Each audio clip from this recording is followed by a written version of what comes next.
Sam West. Hello.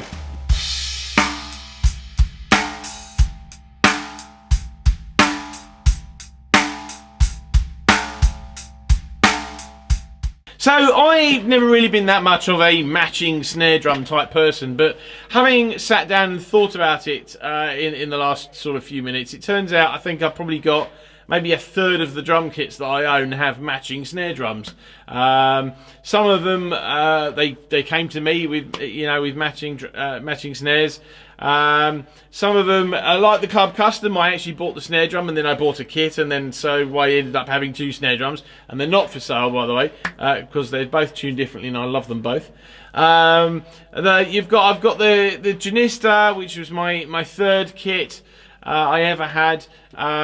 And I've got the matching snare drum model-wise, but it's not actually matching colour, which I still don't know what I was thinking there. But I've never been a big fan of... I've never been that bothered about having a matching snare drum. But it's apparently something that I am into, because I've bought a couple of matching snare drums for kits that I have quite recently. Now...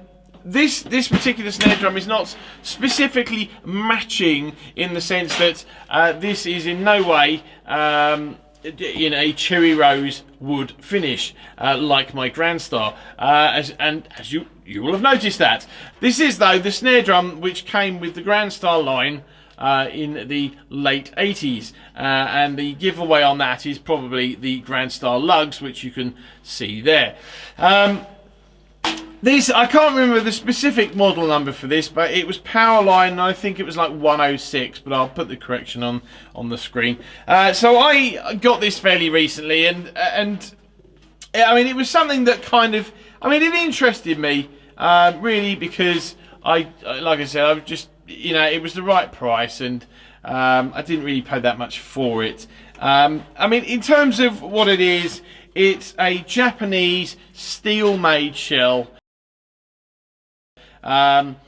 which is in pretty decent condition, for its age. There's a couple of little rust spots on the shell here and there, and there's a couple of little, sort of the sort of thing you usually get on the 400s, actually.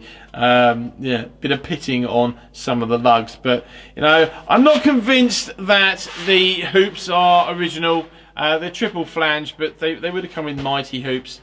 I'm not completely convinced these are original, but it doesn't matter to me. I know that certainly there's a couple of the tension rods are not original because they're not the same length. But again, I mean, this thing is to me, this sort of thing, it's nice. It's fun to have. It's not that it's nice to have. It's just it's fun to have, and it's fun to basically have the snare and the kit together, and that's really why I bought it. It wasn't really for much else. It is a steel, it is a Japanese made steel shell. These were the higher end sort of steel snare drums of their time, and you know what, I mean, I've been jamming on it a little bit, and it sounds perfectly good to me. I mean, when it came to me, it basically had fairly lousy heads on. The wires weren't terrible, but they were like, generic things, and I had these sitting around. Now the reason, as you will see, is it's not that I've done a completely terrible job of putting the wires on. It's just that this, for some unknown reason, and I do need to go and do it again for those that you have noticed, but this bit here seems to have a little bit of an issue well, it's the length of this which is actually the problem.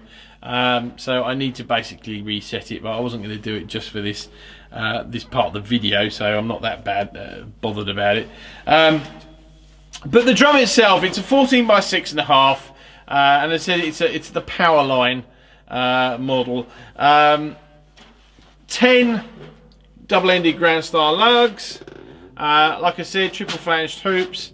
I've no idea what the strainer's called, as with actually probably most of the Tama snare drums that I have, even the brand new ones. I've still no idea what their strainers are called. Doug Stevens, I'm sure you'll be able to fill me in on that one.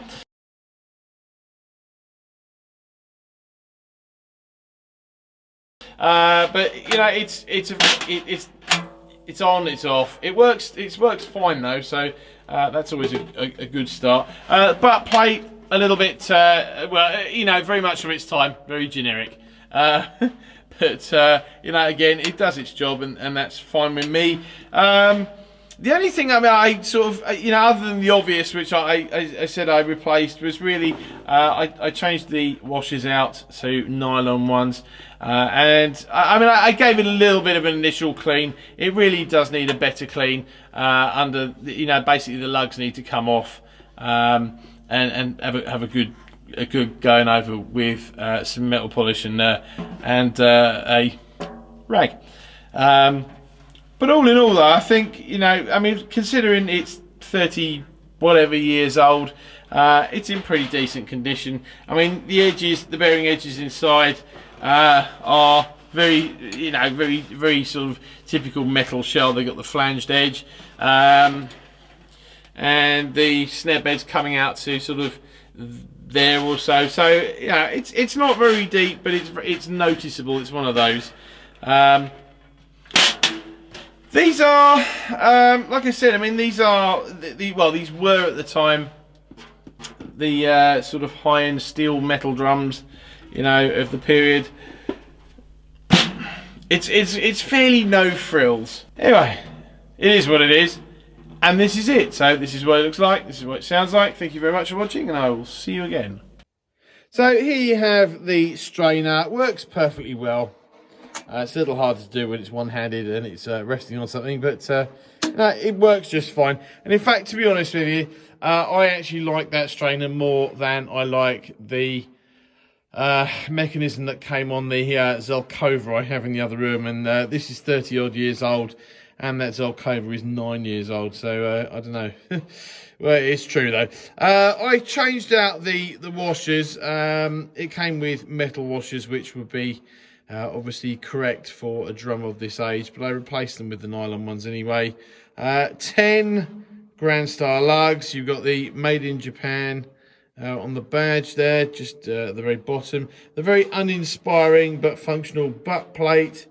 It's pretty much how they came 30 years ago. So flipping the drum over, you've got the pure sound wires, as I mentioned. You've got the you know, turned over sort of crimped bearing edge, whatever you want to call it. You know, the inside is a sort of a matte grey. It doesn't really come off in this light, but I mean, it is there. That's, you know, it's not sort of shiny or anything. It's this matte colour, but yeah, all in all, let's see if you can just get the bearing. You can just about sort of see the snare bed there as well.